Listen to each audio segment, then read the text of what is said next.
বিস্ময়কর এই পৃথিবীতে কত ফুল, নানা রকমের ফল আর কত রকমের জায়গা রয়েছে তা হয়তো আমাদের অনেকেরই অজানা। আজকের ভিডিওতে আমরা এমন কিছু বিস্ময়কর প্রকৃতি দেখব যেগুলো আমাদের কল্পনার জগতের চেয়েও ভিন্ন। দর্শক, আপনি হয়তো হরেক রকমের গোলাপ ফুল দেখেছেন, তবে আপনি কি কখনো মানুষের ঠোঁটের মতো গোলাপ ফুল দেখেছেন?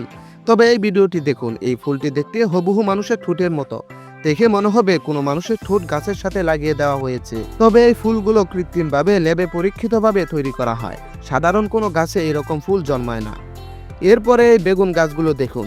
চায়নার তৈরি এমন কিছু বেগুন গাছ রয়েছে যেই গাছগুলো দেখলে মনে হবে এগুলো যেন বেগুন গাছ নয়, এক একটা বড়ই গাছের থেকেও বড় হয়ে থাকে।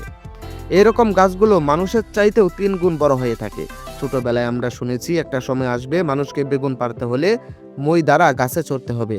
চীন সেটা আজ বাস্তবে প্রমাণ করে দিল। এরপর এই গাছটি দেখুন। এই গাছটির ফলের কাছে যখন আপনি কোনো ম্যাচের কাঠি নিয়ে যাবেন তখন সেই ম্যাচের কাঠিতে অলৌকিকভাবে আগুন জ্বলে যাবে।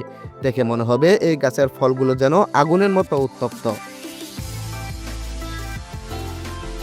দর্শক, আমরা সাধারণত জানি আলু চাষ করতে হলে মাটির প্রয়োজন হয় এবং আলুগুলো মাটির নিচে হয়ে থাকে।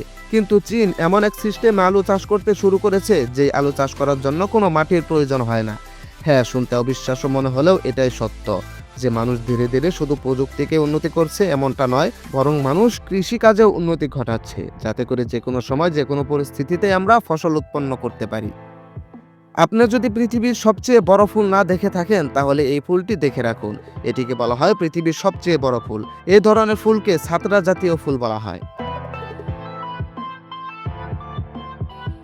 বন্ধুরা, আপনারা হয়তো গাছের কাঠ দ্বারা তৈরি চেয়ার, টেবিল, আসবাবপত্র বানাতে দেখেছেন, কিন্তু আপনি কি কখনো দেখেছেন জলজন্ত মাটিতে রোপণ করা একটি গাছ থেকে চেয়ার টেবিল বানানো যায়?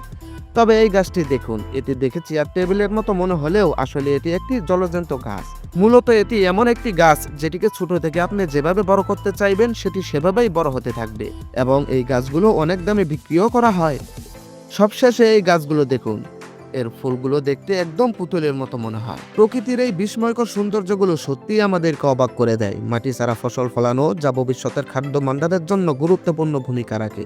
আবার মানুষের মুখের মতো দেখতে হুকার স্লিপ আর জীবন্ত আসবাবপত্রগুলো প্রমাণ করে প্রকৃতি কতটা সৃজনশীল হতে পারে। এই সুন্দর প্রকৃতিগুলো রক্ষা করা আমাদের দায়িত্ব, কারণ এই সুন্দর প্রকৃতিগুলোই পৃথিবীকে সুন্দর করে সাজিয়ে রাখে। তবে দর্শক, যেহেতু আপনি ভিডিওটি দেখছেন তার মানে আপনি আমাদের একজন সম্মানিত সদস্য। জানতে পারি আপনি কোথা থেকে ভিডিওটি দেখছেন?